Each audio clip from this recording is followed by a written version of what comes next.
I introduce myself as a human form of idly.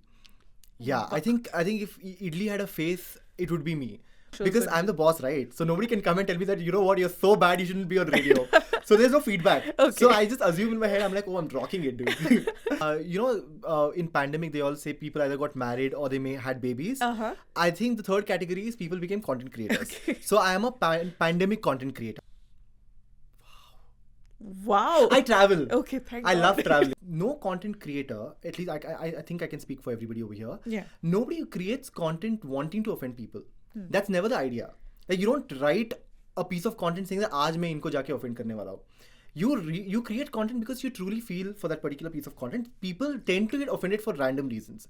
Hashtag controversy. Like, this is your promo shot, no? Yeah. Like Rameshwaram Cafe. Rameshwaram.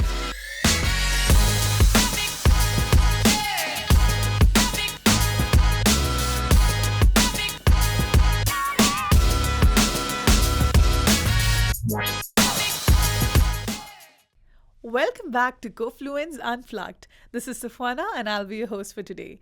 And we are back again with the power-packed genre, comedy and entertainment. And today, I am joined by Nama Bengaluru's very popular comedy content creator, Shreyas Rao. Welcome, Shreyas, to Kofluence Unplugged. That's me. Okay. Yeah. Okay, there's too many nice things in one go. Okay. Also, this is my first podcast, so I don't even know if I'm podcasty enough. Yes, you are. I am? Okay. Cool. Yeah, you are. Let us know in the comments. Of anyway. course, yeah. Be kind. So Shreyas, why don't we start by introducing yourself? The cliche introduction. Cliche introduction. How do you introduce yourself? I introduce myself as a human form of idly. Yeah, I think if idly had a face, it would be me. Because I think that's like my identity. Okay. You know, idli is like, it's soft, it's peaceful, it's healthy. It's something that every mom likes at home. Uh-huh. It's like you can eat when you're sick, you can eat it for breakfast, dinner and lunch. So yeah, I'm idli. Nice. I do not have a follow-up to that intro. Yeah. Okay. So on the content creation side of it, how far along are you in your content creation journey? So, in pandemic, they all say people either got married or they may had babies. Uh-huh. I think the third category is people became content creators. Okay. So I am a pandemic content creator. I started creating content when I was really like bored at home. Uh-huh. I was also working, and then I was like, let's just look at the camera and say something funny. Let's see where it goes. And that's how it started. Okay. And that's about it. And then the rest is history. Okay. Also, considering that I've come completely unprepared for this Yeah. podcast, what other things do you do other than content creation? Oh, that's a lot of things. So I'm a proper working professional. So a lot of people... Proper? Yeah, proper. Proper, not a 9-to-5 job, but I have a full-time job. Okay. I work at a radio station. I lead a team of 9 very creative people. So that's my job number one. Okay. Apart from that, of course, I'm a content creator. I'm a stand-up comedian. Oh. I'm also a part of an improv group called Improvise. Okay. Apart from that, I'm also doing a bunch of ad films. Apart from that, I am also... I recently shot for a film. It's already out on Instagram. Okay. It's a short film. And I've written a couple of films. So it's too much work, I know. Okay. But it's just... the fact is that writing is the base for everything. So so I think I can just call myself a writer who happens to write for different platforms and perform there. And how has comedy been your go-to genre? Comedy, I think it just... because I think inherently it comes to me naturally. Okay. Because I come from a family of very funny people. Okay. Like my parents are very, very funny people. Like every day at home, it's a competition almost. Like they always beat me in the kind of comebacks they have, the kind of arguments and discussions that we have. So I think humor comes from there. So I was like, okay, I'm just going to mimic whatever happens at home on Instagram and make content out of it. Got it. So I'm sure you must have got a lot of compliments that you're a funny person in real life. Yes. Yeah. So how hard is it to replicate that on screen? Good question. It's actually difficult because, see, also being funny in real life, you're also funny with people you already know very well. Like you're funny with your friends. Like you're talking to your friends, you're talking about a film, and then you have some random word plays, you have some puns, etc. So it just goes in the flow. But not all the jokes that I crack at work or with my friends will work on Instagram as well. So there's a proper filter. Then I'm like, nah, I have to construct this joke a little differently and then probably write it differently, or maybe it doesn't make sense at all. So of the 10 jokes I tell people, I think 2 will make it to Instagram. Okay. So you have a process of writing your Yes. scripts in advance Yes. then. Okay, nice. Okay, and you mentioned you're a stand-up comedian as well. Yes. How has that worked out for you? See, I wouldn't. I think if I call myself like a serious stand-up comedian, people are gonna throw something on my face. I've done a bunch of shows. I've done a lot of open mics as well. But it's not something that I've been doing very regularly off late because of other work commitments as well. But yes, I mean, I do have a proper material written. It's a good 40-minute material, and then I add some amount of crowd work to it, and then the shows happen. Oh, nice. Do you enjoy content creation as a comedy influencer more or stand-up comedian? Both actually. Oh, because the thing about stand-up comedy is that you have once entire set written, and you can repeat that set multiple number of times. Keep refining it, and you have new audience in every time you perform for that particular set. But with creating content, it's like you put it out and then that's it. Yeah, that's it either works or it doesn't work at all. So yeah, there's no retake over there after you put it out. Got it. Have you always been talkative? Surprisingly, no. In my school, all through my school life, I never went on stage. I never spoke in my class. In fact, my parent-teacher meetings used to always be teachers telling my parents saying that this boy needs to talk. This boy really needs to talk. He doesn't talk to anybody in his class. And to be honest, it's also because I changed like 7 schools. We used to travel all the because my dad's with the central government, so we used to travel a lot. So I never got a chance to stay in one classroom with same bunch of people for any longer than 1.5 years. Okay. So I was always quiet. I'm sure. By the time I make a new friend, I've left the school. Okay. So yeah. So I'm making up for all the time I didn't talk now. Yeah. So you would you call yourself an introvert back then? Yeah. I think I still am an introvert. Okay. I talk when I'm spoken to. Okay. Why is it always that the introverts have the funniest of jokes and they're the people who catch attention? Because I think the world inside our head is very, very different than the real world. So my comebacks in my head is very different than what it'll actually come out as. So I think that's why we have a lot of fun. Okay. And when you hang out with people also, are you this witty person all the time? Yes, of late, yes. Okay. I don't hang out very often. I have a very limited bunch of friends. And then 2 meetings after they've hung out twice, they're like, "Acha, now you've opened up. Okay. Now they'll only be jokes. Okay. And I'll be making fun of somebody. I'll pull somebody's leg. So yeah." Yeah. And with comedy, I've always noticed that this is one difficult genre where you cannot always, find it appealing for the audience. Not every audience will take it the right way. So have you also faced any such circumstances? Yeah. There's so many shows where you just tank. Okay. And then you are thinking, what went wrong? Maybe the audience was not right. Maybe they were too young for me, or maybe they just didn't understand a couple of jokes. Okay. Sometimes I just tell myself, maybe my jokes are too intelligent. So yeah, it happens, and that's when of course, the real side of it is that you have to take the feedback very seriously, and then you go back to your recording, listen to it, and you're like, okay, maybe this joke really didn't work because some jokes are really funny in your head, and then maybe the way you set it up doesn't work. It wouldn't land the right way. That's why it's a work in progress. You have to do n number of open mics and keep trying out your material till you arrive at a point where okay, you know what, this is what is a solid material.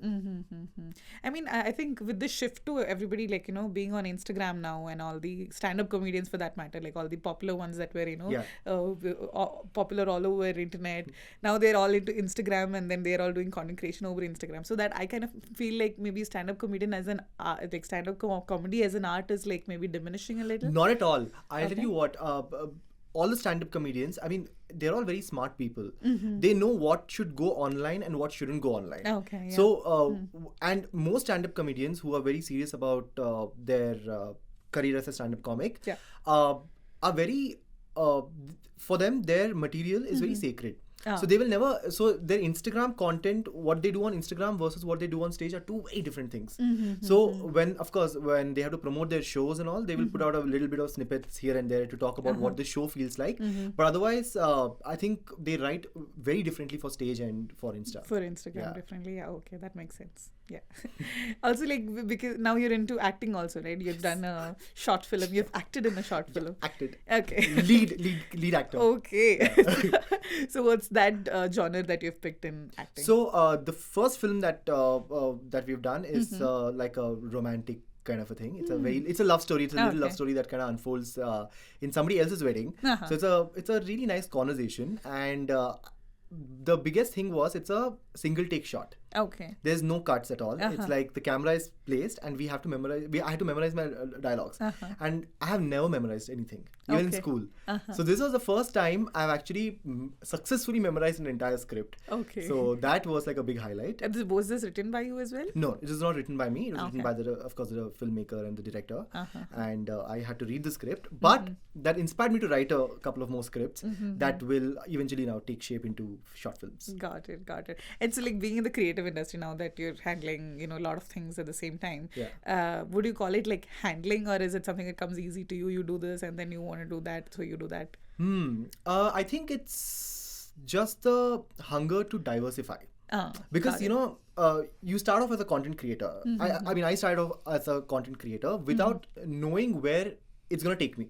I had 2 years ago when I started creating content in 2021, I think. 2021, I never thought I will ever be on an ad film. I never thought I'll be traveling to Mumbai or a Ramoji Film City for shoot for an ad. I didn't know I'm going to be called by a filmmaker to act in a film. So it's the process of diversifying is what is very exciting. And Instagram now it has become a platform it's become more like a showreel. That I'm capable of doing this. Like, somebody will identify, okay, this guy's kind of, maybe he can write comedy. Somebody else will probably think, okay, maybe he can actually act. Or somebody else will be like, okay, works as whatever face, or just, get them on board. So I think the idea right now is to just diversify and try new formats and try new genres, and then see.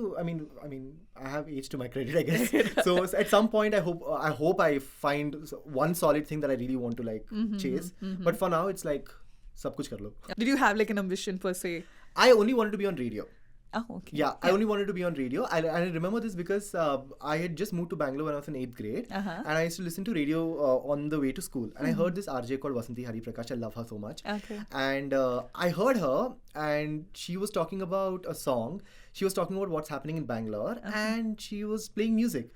So I thought it was the most fascinating job to sit somewhere where nobody can see you. And you can just talk to such a large number of people. Yeah. And nobody's judging you. Nobody's looking at your face. That's true. And you can play music. So I was like, I want to do this. So that's when it started. And I always wanted to do only radio. And then radio, eventually I did join a radio station about 9 years back as a producer. And I think now I'm convinced that radio is probably the only medium which is the greatest foundation for any creative art form. Like, if you've done radio, you can do anything. But that kind of sets the foundation for you. Because radio is, especially private radio stations in India, we've been doing short format content for donkey's years now. Yeah, like we've been doing prank calls. Like now people are of course going on streets and doing pranks, but it started off on radio. All those jingles that people still hum, that all started on radio. So I think for anybody who wants to pursue a career in now it's sounding like as if I'm giving them career. Sorry. What I mean to say is that I think radio is such a great foundation. And I tell this to people who I work with also now, saying that radio kar liya, so you are sorted. Because as a radio personality, you're doing everything. You're writing, you're thinking. Even when you're doing a show, you're listening to your own self, you're monitoring your levels, you're playing music. There's so much to do, and you multitask so beautifully that I think it's a great foundation. So I think that's like a good platform also. For people. So which is why if you, in any of my reels or my stand-up material, anything, right, there's no bad language at all. There's no profanity. Because it's like radio mind, right? The minute you see a mic, you're like, nahi, abhi to gaaliyan nahi nikali. That's true. With comedy, like let's say stand-up comedians, I find a lot of stand-up comedians, they get the kind of reach and they get good, engagement once they start using language that's not, that's unparliamentary, I would say.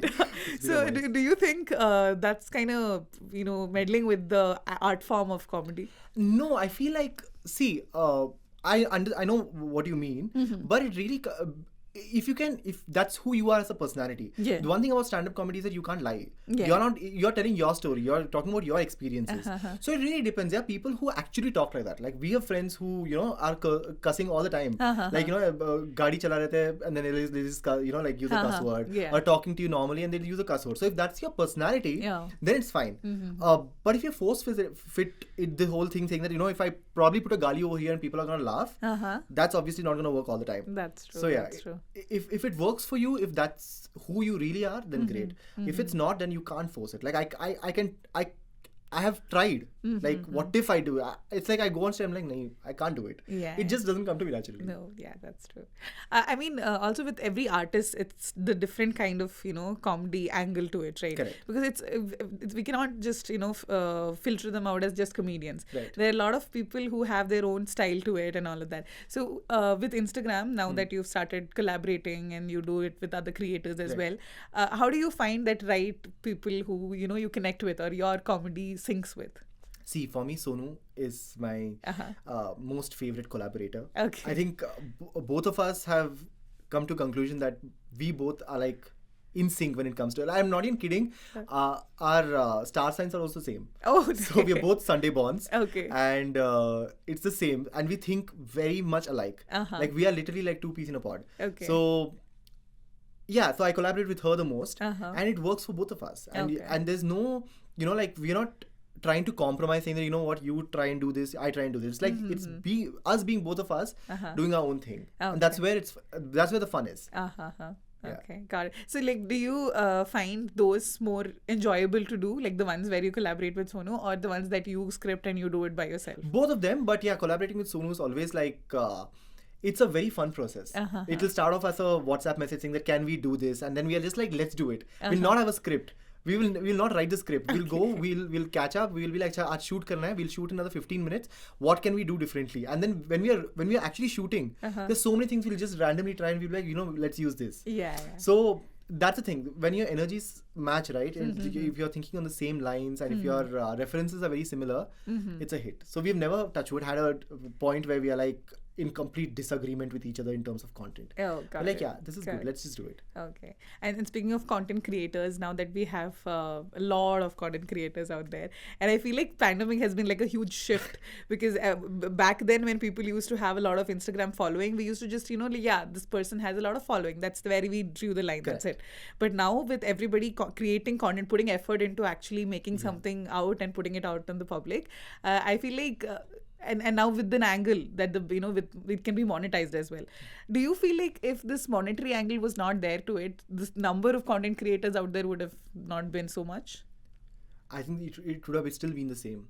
Yeah, okay. Because I feel like content creation is not like nobody thought of money when they started off creating content. Yeah. It started off as an outlet to just put out your creativity when nobody's telling you what to do. It's like it's like you do you, I do me.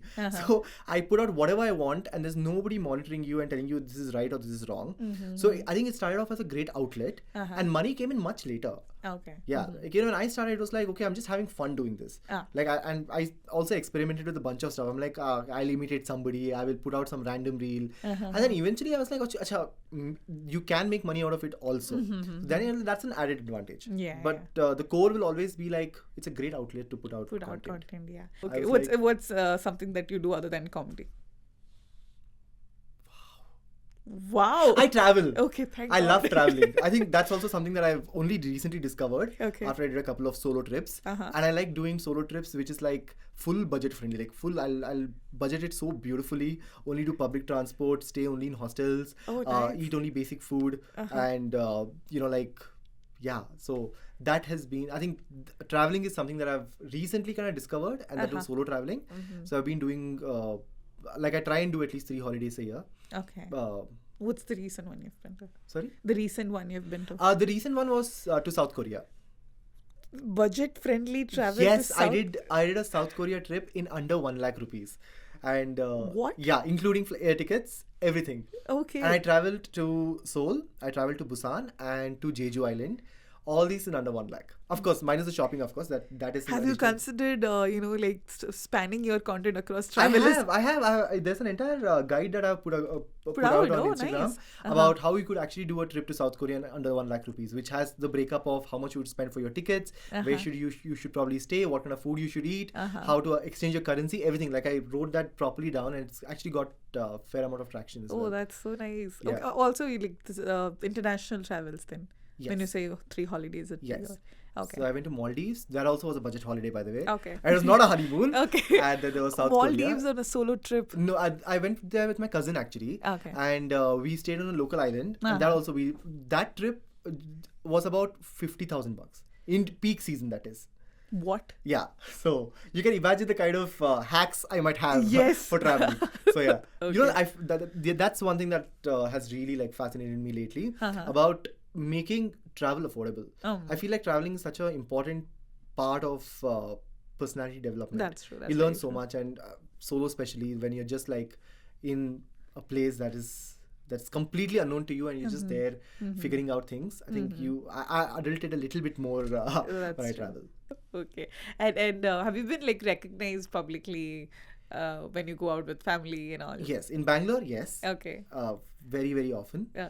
How does it feel? Amazing. Oh. I love it. I genuinely love it. Even now, when we were just like, when I was coming here on the street, somebody recognized me over there and we were just having coffee. And then I was just crossing the road and somebody was like, yeah, Shreyas, right?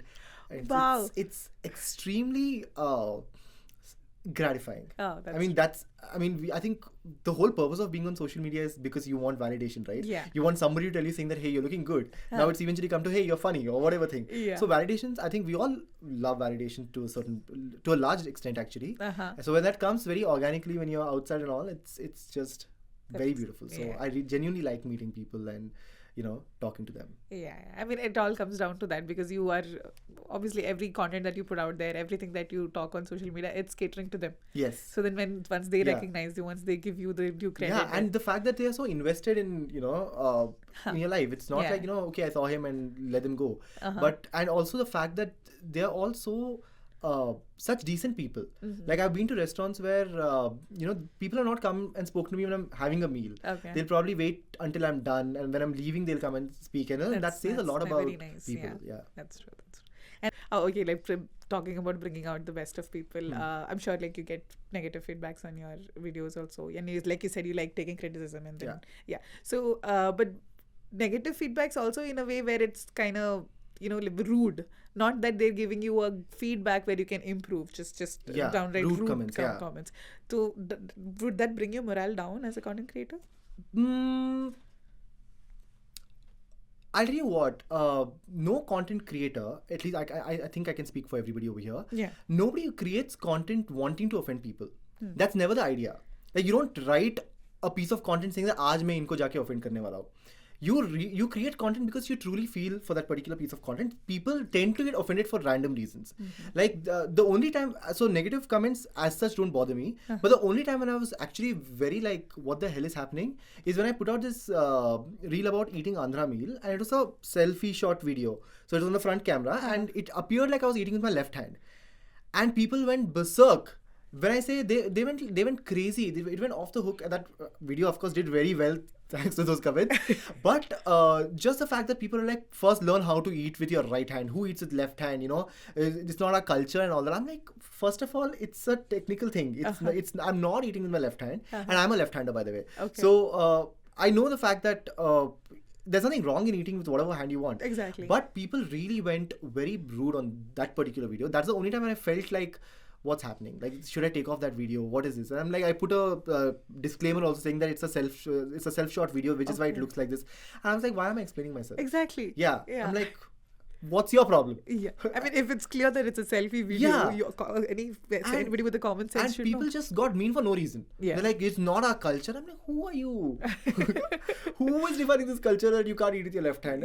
We have people who, by choice, use a spoon with their left hand now. I don't know, because it looks cool or whatever, and spoon and fork or whatever. And even if I do eat with the left hand, what's the big deal? Exactly. Yeah. So that's the only time when I was like, hey, kya ho raha hai yahan pe? Yeah. That's true. Otherwise, I'm like, negative comments, okay, cool. Oh. It's like, so I always do a comparison. Like if there are 10 comments, Uh-huh. if there's one negative comment, I'm like, I'm not going to take that into consideration. Okay. If 9 out of 10 people are like finding something wrong in it, then I'm like, okay, there's something to think about it. Uh-huh. But nothing like, okay, now I'm so wrong or something like that. Okay. Shreyas, I feel like comedy is the genre that is most difficult to, like put across, because not everybody will relate to it. Not everybody will, find it funny. So which genre do you feel it's difficult? Food vlogging. Okay. It's the most difficult thing according to me, which is why I have not tried doing it. Okay. Because I feel like taste is such a it's a very subjective thing. Like what I like, it's like as simple as this whole discussion around how do you like your idli, sambar dip or sambar separate. Yes, they're like you're two people who very distinct tastes. And also I feel like, what do you really talk about food? You'll be like, okay, it looks good, it tastes good, this food looks and tastes good, and your expressions are like, okay, wow, or it can be wow.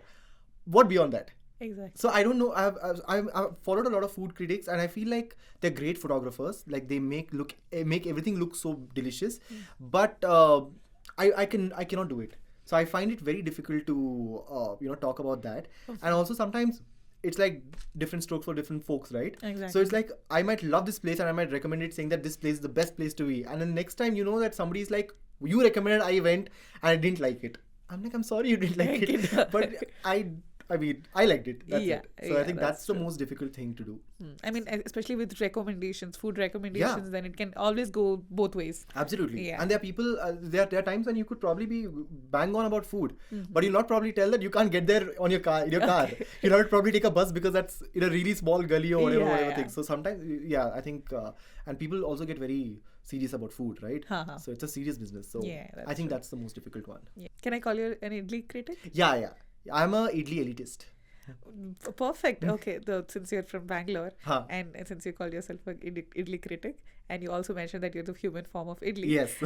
What do you have to talk about Rameshwaram Cafe? Hashtag controversy.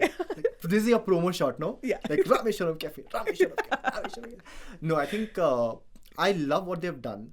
I know the people who own Rameshwaram Cafe, and I'm completely on board with their idea of creating the food. Will I eat Rameshwaram idli every day? No. I just feel like, and I'm talking to you in terms of how the idli is presented. Like everybody who's been to Rameshwaram Cafe talks about how they put the ghee on it, like it's like pouring on it, right? For me, so much ghee defies the idea of idli, because idli is supposed to be just nutritious, just about very light and stuff like that. So when you put so much ghee, it becomes very heavy for me. Yes, sure. So, and I also don't like I'm not a fan of the ghee pudi idli concept. For me, it's like idli chutney. Even sambar is optional for me. So that's why I would probably not go to Rameshwaram Cafe every day. But I know that if you ask them idli without ghee, they'll give it to you. So if that's how you like idli, go for it. Otherwise, yeah. So what's the best idli that you've had in Bangalore? My all-time favorite is Veena Stores in Malleshwaram. Okay. That place never gets old. I am still as excited to go there as I was many years ago. Okay. So yeah, it's one of those things that I do on a Saturday or Sunday morning, where I take a bus to Malleshwaram and then go to Veena Stores. Okay. Eat like one plate idli, one vada, and a little bit of uppit and shavge bhat or something, and I'm like, one coffee and I'm done. Yeah, so what's your advice to all the aspiring comedy content creators? For aspiring comedy content creators, write original content, firstly. Don't think of a joke that will work or not work. If it comes to you naturally, just go for it. Yeah. Also, don't copy anybody. Like I feel like that is very instinctive thing. Somebody did something, so we'll copy the same thing. It never works that way. Yeah. So it could be anything. Like I always look at my the way my mom is and how people relate to her. I know that not every mom is different, but what they do is pretty similar. But there's so much difference, right? So that is what it is. So you have to be authentic to your own self, to your surroundings, and another thing is that regional content has so much potential.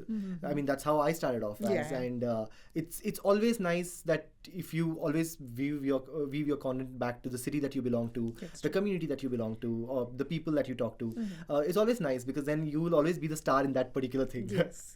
Yeah. So you've catered your content always to the South Indian audience, right? Yeah, specifically to Bangalore audience. Oh, okay. So when I see my insights, when brands ask for that, so it's always been 60% Bangaloreans. So it's beautiful because this is, and also because this is a city I know so well, right? Yeah. So I cannot hopefully go wrong with talking anything about the city. So there's a sense of ownership that comes with it. That's true. Yeah. I think that this has been wonderful. Thank you. Talking to you, Shreyas. Have I been a good podcaster? You How much would you rate me out of 10 as a guest? Off record? Huh? Off record. No, but this has been the most smoothest podcast I've had because Really? I've been just talking here. I didn't have to like just ask you questions, you answer, then we think about another question to ask him. No, this has been a conversation, I would say, which is exactly what I was saying. So, Nice. Thank you so much. I had a great time. Yeah. This is my first ever podcast. I'm no longer a podcast virgin, so people can contact me for more podcasts and more profound things that I'm gonna have to say. Of course, yes. And for more controversial statements to Controversial statement. I'm very good in giving promos, like full Ekta Kapoor style. make. What? Okay. Thank you so much, Thank you Shreyas. so This has much. been wonderful. Had a very nice time talking to you. Likewise. And I wish you all the very best for all the content creation Thank you. and every other diversification that you want to do with your creativity. Thank you so much. Have It's been a great wonderful. one ahead. Thank you you. so much. And that's a wrap. I've had so much fun shooting this episode, so much laughter in the room, so much energy in the room. I hope you guys enjoyed it too. For more such episodes, tune into Kofluence Unplugged. Until next time, stay happy, stay kind, and keep Kofluencing.